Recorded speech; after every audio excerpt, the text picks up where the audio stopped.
Olá! Essa é a nossa primeira aula do curso de Noções de Direito Administrativo. Meu nome é Ricardo e vou ser o seu professor durante essa disciplina.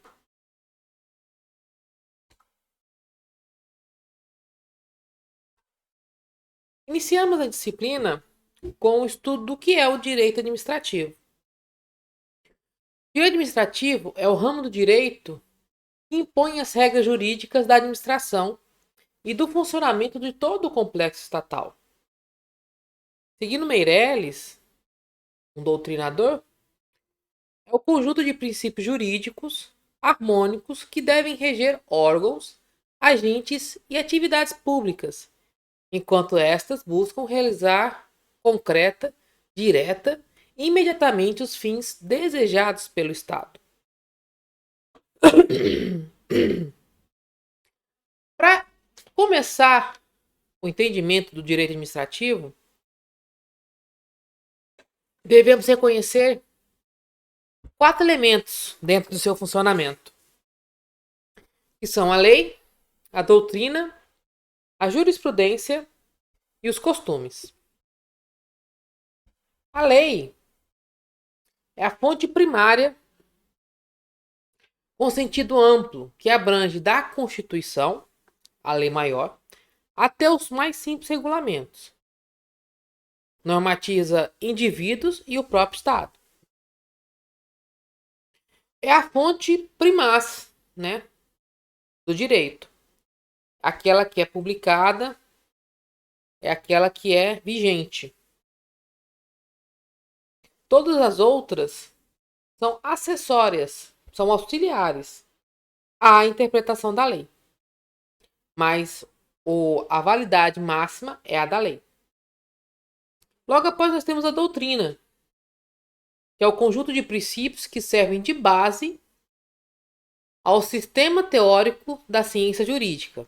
Não é lei, mas influi na elaboração destas e em decisões de contenção ou não, ordenando o direito administrativo. É o pensar acadêmico. É o que os especialistas, os teóricos, as maiores autoridades no assunto pensam, escrevem e publicam sobre o assunto. É o entendimento de quem estuda o direito. Ao passo abaixo, nós temos a jurisprudência, que é o resultado direto dos julgamentos concluídos no mesmo sentido, influenciando de forma respeitável o direito, fazendo adaptação da lei e dos princípios teóricos a casos concretos. Aqui a gente parte do princípio de não ficar reinventando a roda. Uma sequência de julgamentos sobre determinado assunto produzem a jurisprudência. A mesma coisa que tribunais superiores que dão uma decisão sobre casos que são recorridos gera jurisprudência. Depois a gente pode até falar sobre os tipos de jurisprudência. Mas o entendimento é esse.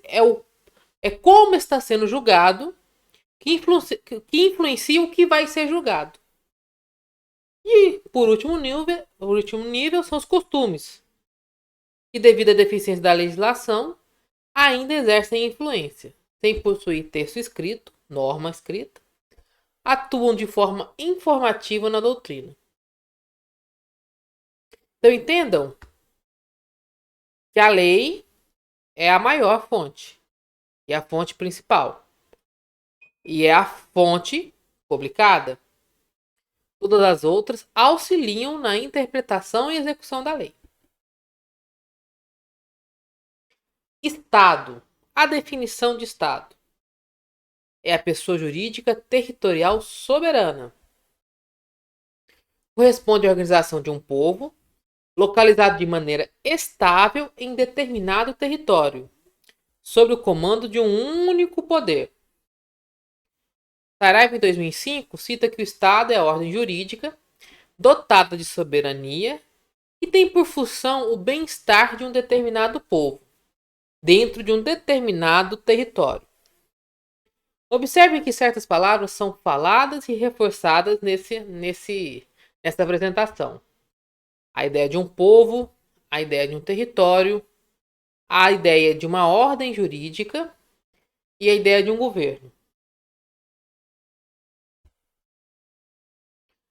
Quais são os principais poderes do Estado? Entenda que poderes como funções, né? E conforme Montesquieu, na teoria clássica até hoje aplicada, nós temos basicamente três grandes poderes. O legislativo, no Brasil representado a nível federal pela Câmara de Deputados e pelo Senado Federal, com suas replicações nos estados e municípios. Né? O legislativo, que é o órgão, é o poder, né, que exerce a função de elaborar as leis, que produz a normatização. O executivo é aquele poder que converte a lei em um ato individual e concreto, né? É o responsável pela administração direta.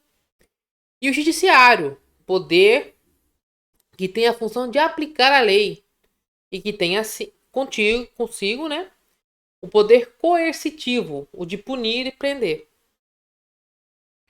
Só cabe ao judiciário ter o poder coercitivo, o da punição.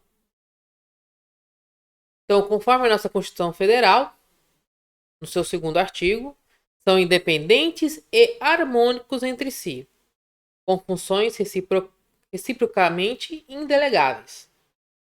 Ou seja, é fundamental a independência. Se um dos poderes não é independente, o funcionamento do Estado não é pleno. Eles devem ser também, ao mesmo tempo que são independentes, e são harmônicos. Eles não podem funcionar em conflito. Podem ter seus conflitos pontuais, mas o funcionamento deve ser harmônico. Com funções indelegáveis. Um poder não pode executar a função de outro.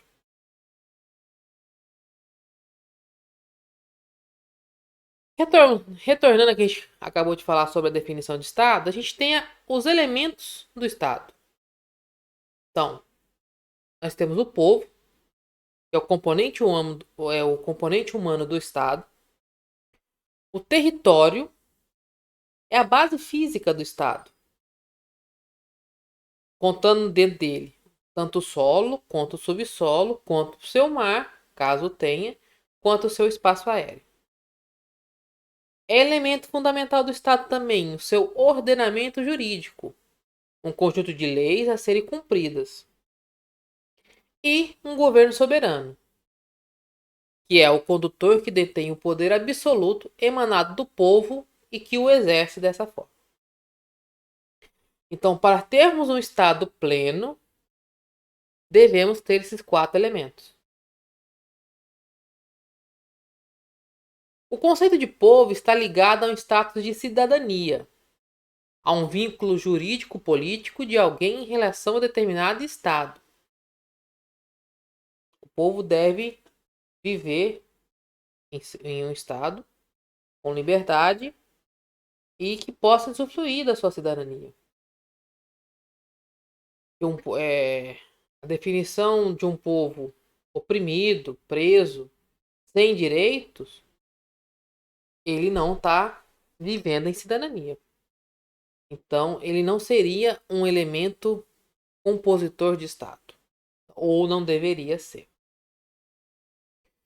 Território é o limite espacial dentro do qual o Estado exerce de modo efetivo e exclusivo poder de império sobre pessoas e bens. Então, dentro de um território de um Estado, é esse Estado, né, representado pelas suas figuras, pelos seus governantes, que tem exclusividade e efetividade de exercer o poder sobre pessoas e bens, regulando a sua vida e as relações entre as pessoas. O ordenamento jurídico, por sua vez, constitui-se no conjunto de normas, princípios e regras de direito que regulam as relações sociais desenvolvidas em determinado estado. É todo composto de leis que dão noções básicas de funcionamento e relação entre entes e pessoas. Já o governo pode ser conceituado como um órgão supremo do Estado, pelo qual este se manifesta e exerce o poder político. E o Brasil? O Brasil é um Estado em regime de federação. Mas o que significa um Estado em regime de federação? Pegando a definição de Saraiva, de 2005, ele diz que a repartição ou distribuição de competências inseridas no texto constitucional, ou seja, a maior lei do Estado, define em seu texto e distribui em seu texto as competências de cada ente. Capacidade de auto-organização dos estados por meio de constituições próprias. Cada estado brasileiro tem uma constituição. Então, mas entenda que existem uma hierarquia de leis, né? Você tem a Constituição Nacional e nos estados você tem normas, leis, né? Constituições que regulam fatos, mas sem discordar, sem ir contra o texto maior, que é a Constituição Federal. E a participação dos Estados-membros na formação da vontade nacional mediante o Senado Federal. No Brasil, adotamos o federalismo homogêneo. Cada estado tem a sua representação igual, junto ao Senado Federal, que transmitem essa vontade na formação da vontade nacional.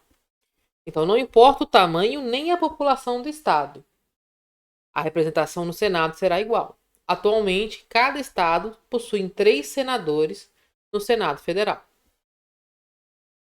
Então, desde o menor estado, que é Sergipe, até o mais populoso, que é São Paulo, até um que tem a maior área, que é o Amazonas, todos possuem a mesma representatividade no Senado Federal.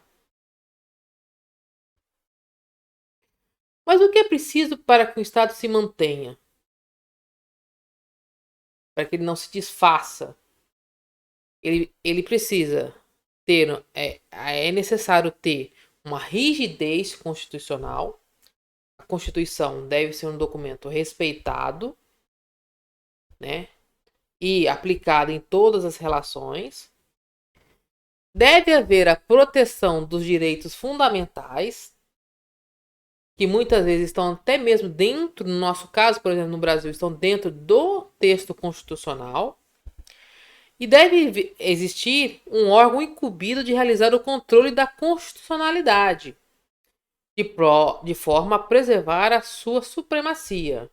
A Constituição é lei que deve ser respeitada em todas as relações. Este órgão, no caso do Brasil, é o Supremo Tribunal Federal. Ele que determina a constitucionalidade ou não de qualquer ato que seja solicitado a ele a sua apreciação. Então, por exemplo, a Câmara de Deputados cria uma lei, um Estado executa uma ação, cria uma outra lei, e essa vai de contra o texto constitucional federal, né? Cabe ao Supremo a análise e decisão. Se for inconstitucional, a lei não pode acontecer, não pode existir. Também, durante esse curso, a gente deve retornar a essas noções de lei inconstitucional e o que acontece com ela. Essa primeira unidade é só a introdução a esses conceitos. Principais formas de governo. Então, a gente passou da definição de Estado, agora a gente vai definir governos. Basicamente, existem duas grandes formas de governo.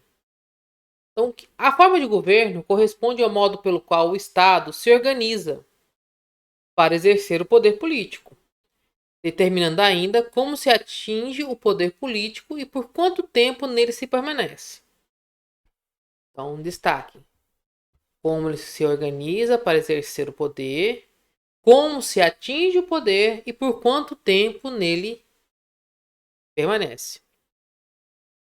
De um lado, nós temos a monarquia, né, que tem a figura única do rei, então, personalidade única das funções, que é um mandato vitalício, né? Então, ele é vitaliciedade, ou seja, o rei é rei enquanto ele vive.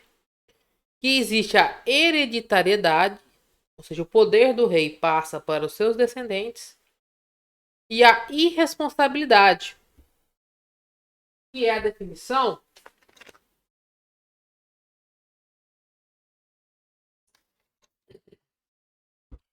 que o rei não tem a responsabilidade sobre a escolha hereditária. E a forma mais utilizada, para a maioria dos estados no mundo, né, é a república, onde existe uma pluralidade de funções, onde a escolha segue uma temporariedade, ou seja, a transitoriedade do mandato eletivo, a eletividade, na tradução do mandato eleito, e da responsabilidade. Então, existem várias funções no governo. No nosso caso, por exemplo, nós temos presidente da República, deputado federal, deputado estadual, senador e vereadores, prefeitos e governadores. Todos esses mandatos são por tempo, geralmente de 4 ou 8 anos. Mas também existem os outros casos, como os ministros do Supremo, né? E aqui entra numa discussão, porque da forma da eletividade, apesar que o ministro Supremo é escolhido pelo presidente da República e referendado pelo Senado. Lembra o Senado? É representação da vontade das federações, né? A pessoa tem que ser eleita, né? É um mandato eleito. E a responsabilidade limitada. Então, lembra anteriormente que a gente falou da irresponsabilidade? Né? A irresponsabilidade se traduz também que o rei pode mandar em tudo. A responsabilidade é que cada função tem a sua responsabilidade limitada àquele cargo. A Constituição brasileira atual adota a república como forma de governo com duas características principais: a eletividade do mandato, a eletividade do mandatário e a transitoriedade do mandato eletivo. Ou seja, ele tem que ser eleito, eletividade do mandatário, e que esse mandato tem um tempo. A transitoriedade do mandato eletivo. Ele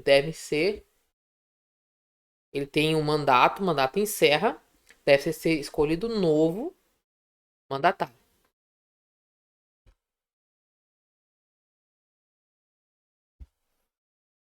Dentro aí, então, passamos da República, né? Agora nós temos os sistemas de governo, classificados pela doutrina como presidencialismo e o parlamentarismo. Vamos falar primeiro do parlamentarismo, que é o sistema que a gente não adota no Brasil. O regime parlamentarista tem como característica a divisão nítida entre a chefia de governo e a chefia de Estado, sendo exercidas tais funções por pessoas distintas. Como exemplo, podemos citar a Inglaterra, em que há uma rainha e o primeiro-ministro. Já no regime presidencialista, as funções de chefe de Estado e chefe de governo são exercidas simultaneamente pelo presidente da República. A partir dos conceitos acima expostos, pode-se dizer que o Brasil é uma república federal que adota o regime presidencialista de governo. No caso dos presidencialistas, né, a gente tem a figura única do presidente, que faz a função de chefe de Estado, a representação do Estado frente aos outros estados, e o chefe de governo, a figura do executor dentro do Estado. Então, caracterizando o Brasil, República Federal, era federalista, que adota o regime presidencialista de governo. Né? Repetindo, então, o presidente acumula as funções de chefe de Estado e chefe de governo. Né? E a nação brasileira, o Estado brasileiro, ele funciona dentro de um Estado de Direito. O que caracteriza esse Estado de Direito? A supremacia da Constituição, a superioridade das leis,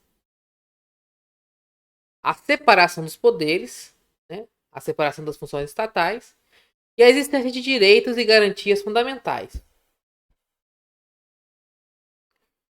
Tirado da Constituição brasileira, temos todo o poder emana do povo, que os exerce por meio de representantes eleitos ou diretamente, no termos dessas constituições. Então lembra que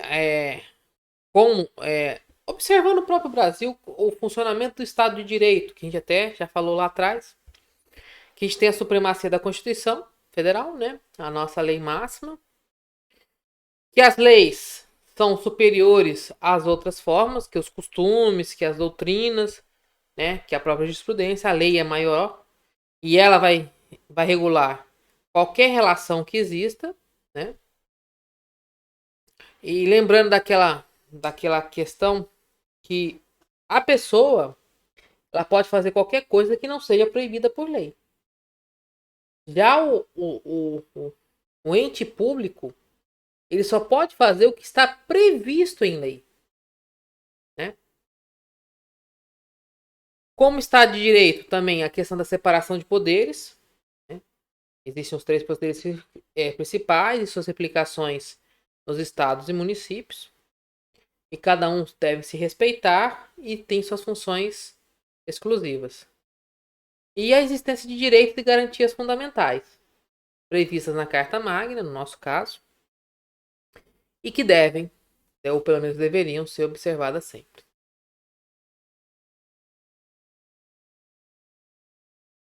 Então, a Constituição brasileira elevou o Brasil à condição de Estado democrático de direito, tendo seus valores fundamentais, de forma resumida, a soberania, né? O Brasil é um país soberano, né? Ele não é dependente ou dominado por nenhuma outra nação.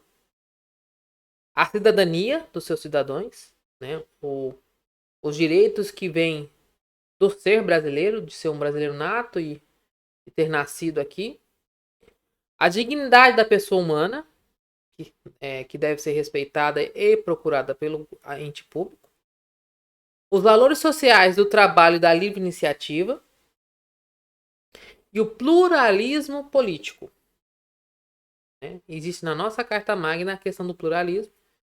Então, é permitida a constituição e a representação dos mais variados modos pensantes da política. De todos os espectros, né? Entre esquerda, direita e outras formas de pensar político.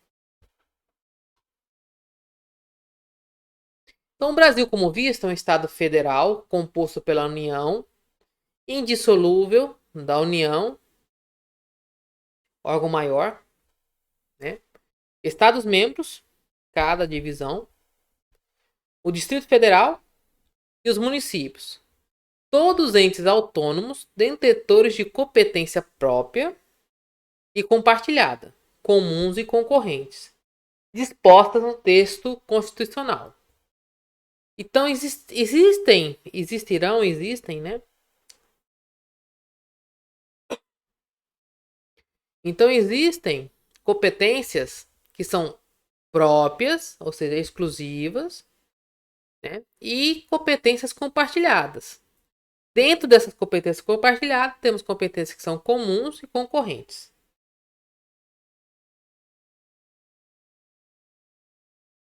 Administração pública. Aqui a gente vai adentrar especificamente na administração pública. A organização da administração é uma estrutura legal das entidades e órgãos que desempenham as funções através de agentes públicos. Os agentes são pessoas físicas, né? Só excepcionalmente usam decretos e normas inferiores ao invés da lei. e somente quando não seria a criação de cargos, nem se aumenta a despesa pública. Sempre que houver a criação de cargos públicos e aumento de despesa pública, só através de lei. Tá?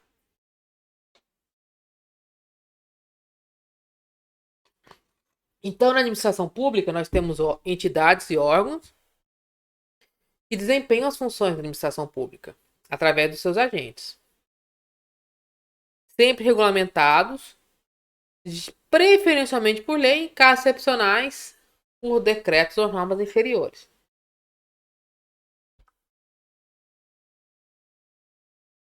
Governo e administração.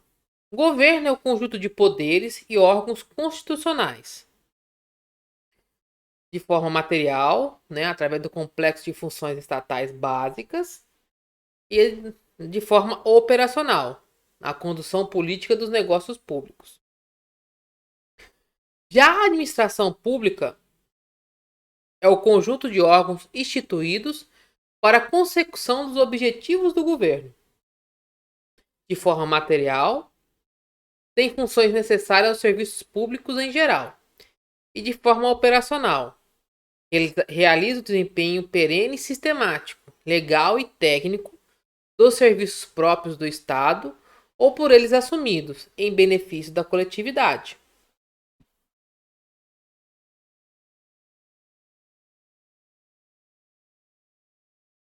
A administração pública não pratica atos de governo, somente atos de execução, com maior ou menor autonomia funcional, segundo a competência do órgão e de seus agentes, podendo ser de forma direta, através das entidades estatais, que estão a União, o Estado, o Distrito Federal e municípios, e de forma indireta, através de entidades fundacionais, autarquias, empresas governamentais e entidades paraestatais, sociedades de economia mista, empresas públicas. São entidades indiretas. Aqui a gente cita os tipos de entidades indiretas. Nós temos a sociedade de economia mista, como exemplo nós temos a Eletrobras, Banco do Brasil, Petrobras. São controlados pelo Estado, tendo particular como acionista. Então, o controle é público, porque o governo tem a maioria das ações, mas ele tem acionistas particulares. Temos as empresas públicas, onde o controle acionário é completo do Estado, mas a personalidade jurídica é de direito privado. Como exemplo, nós temos a empresa de Correios e Telégrafos, o BNDES, a SAB. Nós temos ainda o Serviço Social Autônomo. Apesar de ser uma entidade autárquica, não pertence à administração indireta. Como principais exemplos, nós temos o SENAI, o SESI, o SESC. Entidade é a pessoa jurídica, pública ou privada. Estatal é a pessoa jurídica de direito público, integra a estrutura constitucional do Estado, possui poderes políticos a administrativos. Então, como exemplo, a gente tem a União, Estados-membros, municípios e distritos federais. Então, a autarquia é a pessoa jurídica de direito público. Possui natureza administrativa, né? Segundo Granzotto, é criada por lei específica para a realização de atividades, obras ou serviços descentralizados da estatal que a criou. Funciona e opera na forma estabelecida na lei instituidora e nos termos do seu regulamento.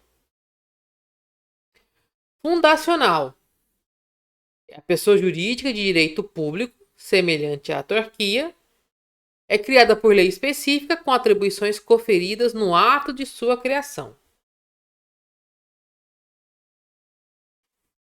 A entidade paraestatal é a pessoa jurídica de direito privado. Sua criação é autorizada por lei específica. Realiza obras, serviços ou atividades de interesse coletivo. É autônoma administrativamente e financeiramente, com patrimônio próprio. Opera em regime de iniciativa particular conforme estatuto. É vinculada, mas não subordinada ao órgão da entidade estatal a que pertence, mas este não interfere na sua administração. Órgãos públicos. É instituído para o desempenho de função estatal, através de seus agentes, com atuação imputada à pessoa jurídica a que pertence. Cada órgão possui funções, cargos e agentes, mas é distinto desses elementos que podem ser modificados, substituídos ou retirados sem alteração da unidade. Agente público é a pessoa física incumbida, com ou sem remuneração, definitiva ou transitoriamente, do exercício de função estatal, nos órgãos ou entidades administrativas. Pode exercer função por eleição, nomeação, contratação, designação ou outra forma de investidura ou vínculo, com ou sem mandato, cargo, emprego ou função.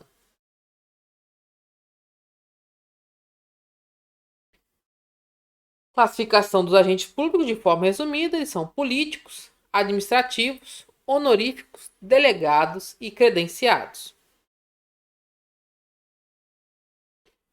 Então, nessa primeira aula a gente viu vários conceitos, né? É uma introdução a toda a questão do direito administrativo. Vários desses conceitos vão ser novamente trabalhados no decorrer da aula. Mas eu queria que nesse primeiro momento vocês irão realizar a leitura da primeira unidade dos 2 livros básicos que nós anexamos no começo do curso. Eles estão disponíveis na aba principal, né, inicial do curso, no ambiente do Moodle. E que vocês façam a leitura e que eu vou criar uma atividade onde vocês podem, como a nossa aula sempre é à distância, né, não presencial, qualquer outra dúvida que venha a surgir desses primeiros conceitos, que vocês insiram no fórum, que eu vou colocar logo abaixo dessa aula, para que a gente possa já desenvolver. A nossa primeira atividade é o fórum de apresentação, já tá aberto, onde vocês vão se apresentar, falar o que fazem.